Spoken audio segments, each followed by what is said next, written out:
Shabbat Shalom. Good morning. Good morning. How are you? Are you ready for the word? Yeah. All right. Turn to Hebrews 4.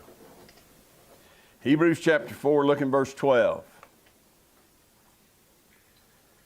For the word of Yahweh is alive and powerful and sharper than any two-edged sword, piercing even to the dividing asunder of soul and spirit, and of the joints and the marrow, and is a discerner of the thoughts and the intents of the heart.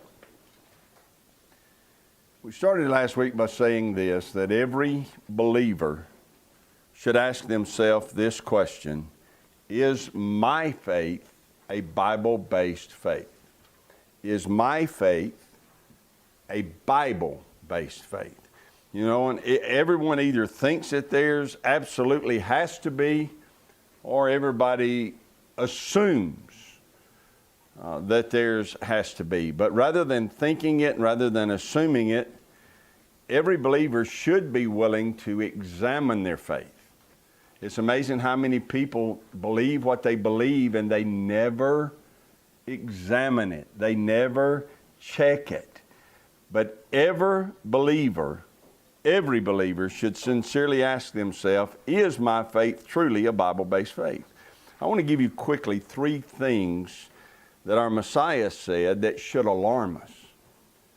If we pay attention, close attention to, and take seriously what he said, it would alert us all that we need to do a self-examination of the things that we believe. Let's start in Matthew 24. Are you there? Yes. Look in verse 4. And Yeshua answered and said unto them, take heed that no man deceive you.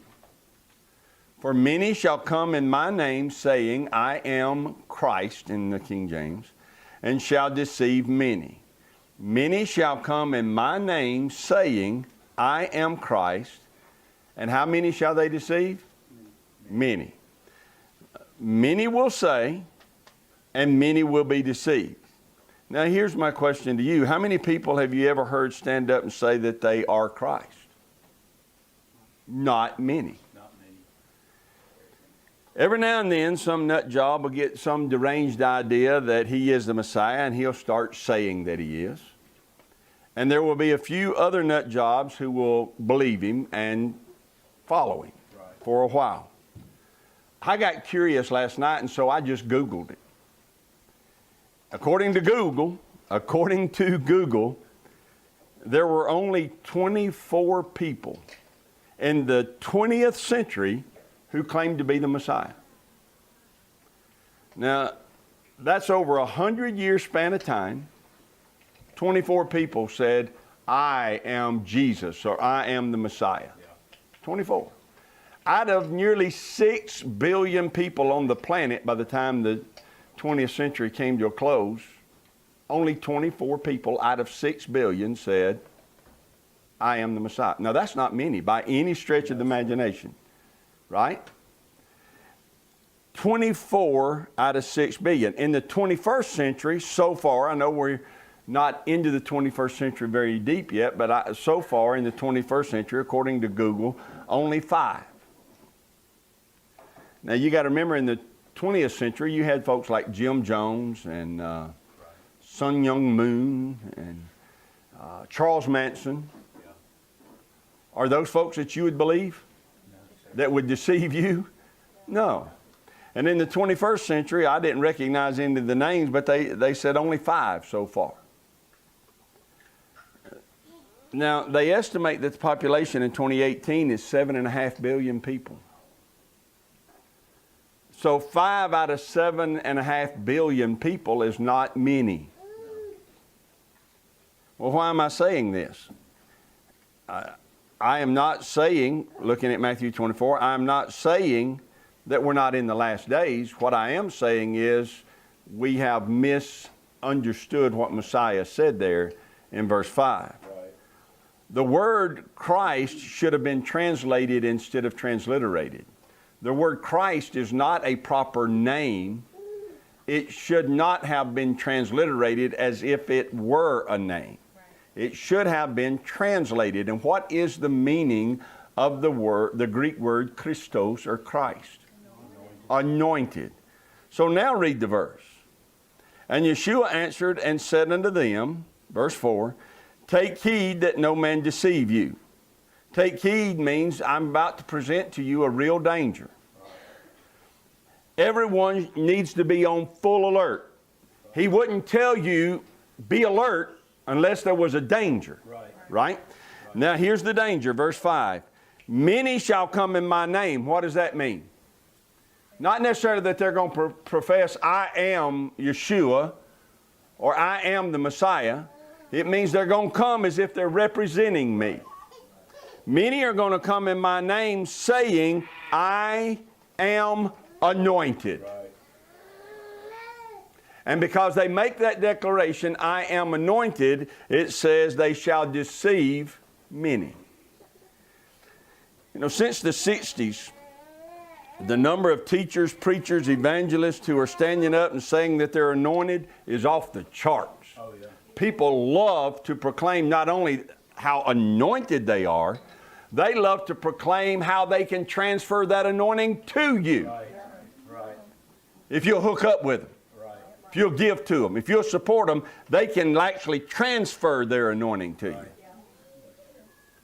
Is this not what Messiah is warning us about in Matthew 24? Many shall come saying they represent me and declaring, I am anointed. Wow. Listen to the Messiah, they'll deceive many. He is saying that all of us should take heed. In other words, we all should examine ourselves and examine our faith on a continual basis to make sure it is a Bible-based faith and that we haven't been deceived by somebody in our life who claimed that they were anointed and representing the Messiah. Look at the text. Who is he warning in that text? He has 12 disciples. That's who he's warning. He's telling them to take heed. Read on, verse 6. You'll hear of wars and rumors of wars. See that ye be not troubled, for all these things must come to pass, but the end is not yet. Nation shall rise against nation, and kingdom against kingdom, and there shall be famines and pestilences and earthquakes in different places. All of these are the beginning of sorrows. Then shall they deliver you up to be afflicted, and shall kill you, and you shall be hated of all nations for my name's sake.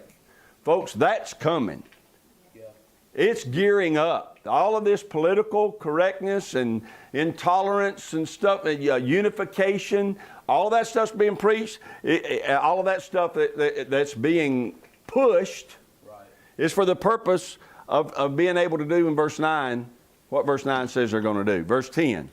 And then shall many be offended. They're going to stumble, and they'll betray one another and shall hate one another. Now look in verse 11.